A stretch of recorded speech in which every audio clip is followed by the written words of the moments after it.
एक तो उन नवयुवकों का टोला था जो ये विश्वास करते थे कि स्वाधीनता भिक्षा की तरह मांगने से नहीं मिला करती।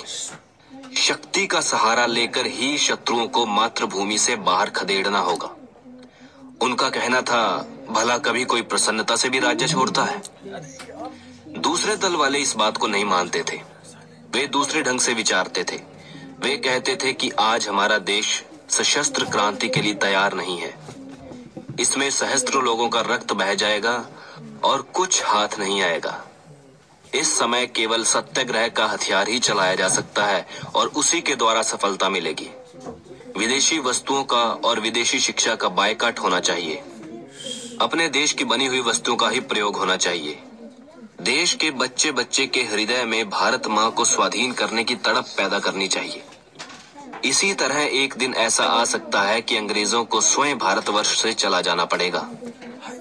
इस पुस्तक में जिस नवयुवक के साहस भरे कार्यों की कहानी दी गई है, वो पहले ढंग के नवयुवक टोले का अमर सेनानी था।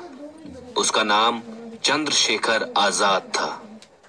इस वीर ने माता पिता के प्यार को, जवानी की मस्ती भरी घड़ियों को और जीवन के सुनहले स्वप्नों को ठुकराकर सिर पर कफन बांध भारत माँ की बेड़ियों को तोड़ने के लिए अपने आप को न्यौछावर कर दिया।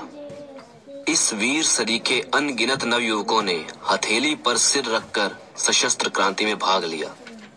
कई हंसते हंसते फांसी के तख्तों पर झूल गए और कई काले पानी की जेलों में सड़ते रहे। सन 1857 के स्वतंत्रता संग्राम को भला कौन नहीं जानता। महारानी लक्ष्मीबाई, वीर तांत्या टोपे, नाना साहब पेशवा, मोहम्मद बख्त खां, कुंवर सिंह अहमद शाह, बाबा साहब सरीखे अनेक वीरों ने हंसते हंसते स्वतंत्रता की वेदी पर अपने आप को बलिदान कर दिया।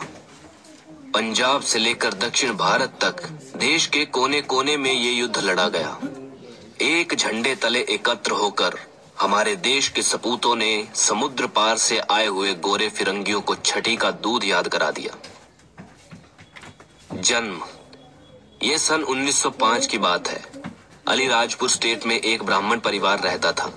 उस घर में एक एक करके कई बालक जन्म ले चुके थे, परंतु सभी काल के कराल मुख में चले गए। इसी दुख के कारण माता पिता सदा उदास रहते थे। इस वर्ष भी जो बालक जन्मा वो भी दुबला पतला सा ही था। बालक का जन्म जहां उनके लिए खुशियों का संदेश लाया, वहां उसका दुर्बल शरीर देखकर माता पिता का हृदय कांप गया। बचपन, माता जगरानी देवी और पिता सीताराम तिवारी बड़े यत्न से बालक का लालन पालन करने लगे। बालक का मुख इतना सुंदर था कि जो भी देखता उसे गोद में ले लेता और प्यार करता। गांव की स्त्रियां माता जगरानी देवी से कहती कि तुम्हारे लाडले को कहीं नजर न लग जाए, इसे संभाल कर रखना। तभी से माता ने बालक के माथे पर काजल का तिलक लगा दिया, पर इससे तो बालक का मुख और भी चमक गया। सचमुच संसार में निर्धन का जीना भी क्या जीना है। पेट की भूख मिटाने को अन्न नहीं, तन ढकने को कपड़ा नहीं, पग पग पर उसे संसार की ठोकरें खानी पड़ती हैं। ऐसी कठिनाइयों के बीच में सतत रहते हुए भी पंडित सीताराम तिवारी ने सदा सिर ऊंचा करके जीवन बिताया और गांव में प्रतिष्ठा प्राप्त की। उन्होंने कभी किसी के सामने हाथ नहीं फैलाया, भले ही भूखे रह जाते थे। कहते हैं इनके घर में धन की इतनी कमी थी कि बालक को दूध तक भी नहीं मिलता था।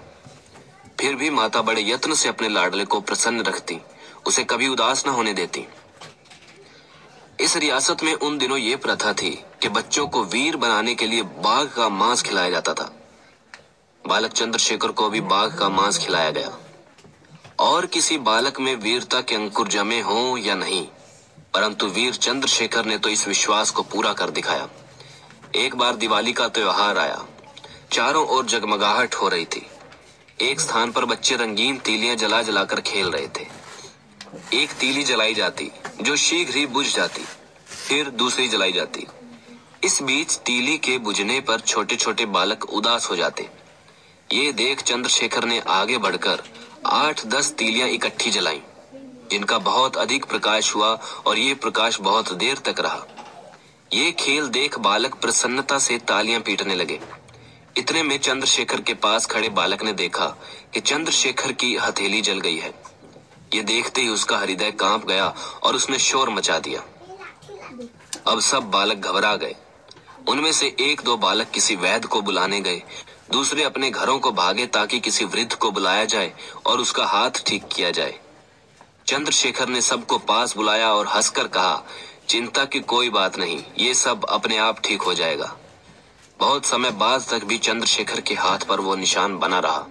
अब चंद्रशेखर के मन में ये धुन समाई कि वो पढ़ लिख कर विद्वान बन जाए। उसने माता पिता से कहा कि मुझे काशी जाने की आज्ञा दीजिए ताकि मैं पंडित बन सकूं।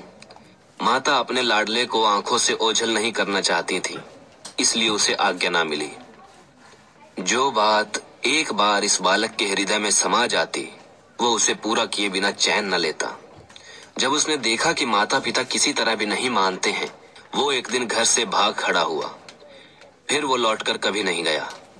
कई दिनों बाद वो काशी पहुंचा और घर वालों को पत्र लिख दिया कि आप चिंता न करें, मैं यहाँ पढ़ने आया हूँ। धनी पुरुषों और राजाओं ने ऐसा प्रबंध किया हुआ था कि काशी में जो भी विद्यार्थी आए धर्मशाला में रहें। धर्मशाला में सब प्रकार का प्रबंध था। काशी जाते ही चंद्रशेखर का पूरा पूरा खाने पीने का, कपड़े लत्ते का और दूसरी वस्तुओं का प्रबंध हो गया।